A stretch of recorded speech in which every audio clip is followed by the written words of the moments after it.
पिछली कड़ियों में हमने क्रमशः सोमनाथ, मल्लिकार्जुन और महाकालेश्वर के बारे में जाना। आज हम जानेंगे चौथे ज्योतिर्लिंग श्री ओंकारेश्वर और श्री ममलेश्वर के बारे में।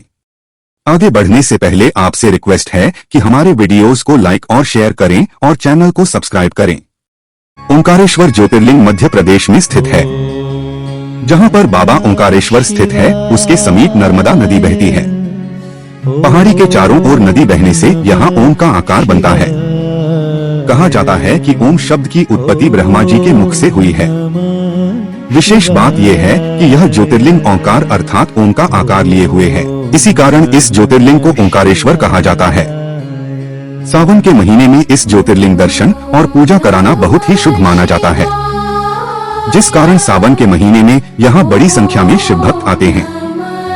ओंकारेश्वर में ज्योतिर्लिंग में भगवान के 2 रूपों की पूजा की जाती है। यहाँ पर ओंकारेश्वर और ममलेश्वर की पूजा होती है। शिव पुराण में ओंकारेश्वर ज्योतिर्लिंग को परमेश्वर लिंग कहा गया है। पौराणिक कथा के अनुसार धनपति कुबेर भगवान के परम भक्त थे। कुबेर ने भगवान शिव को प्रसन्न करने के लिए कठोर तपस्या की। इसके लिए उन्होंने एक शिवलिंग स्थापित किया।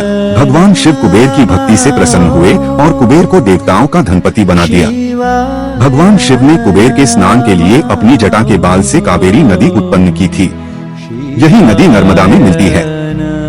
यहाँ पर कावेरी ओंकार पर्वत का चक्कर लगते हुए संगम पर वापस नर्मदा से मिलती है, जिसे नर्मदा और कावेरी का संगम कहा जाता है। चातुर्मास के समाप्त होने के बाद धनतेरस पर विशेष पूजा की जाती है।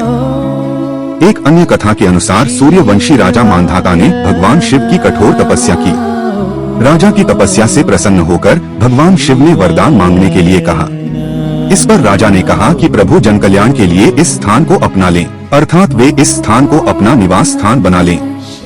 भगवान शिव ने राजा की इस प्रार्थना को स्वीकार कर लिया और यहाँ पर भोलेनाथ शिवलिंग के रूप में स्थापित हो गए। राजा के नाम पर ही इस पर्वत का नाम मांधाता पर्वत पड़ा। यह पर्वत सदैव जलमग्न रहता है। कहा जाता है कि माता नर्मदा ज्योतिर्लिंग ओंकारेश्वर का जलाभिषेक करती हैं। सबसे महत्वपूर्ण बात यह है कि इस ज्योतिर्लिंग का निर्माण किसी मनुष्य ने नहीं किया है, बल्कि यह प्राकृतिक शिवलिंग है।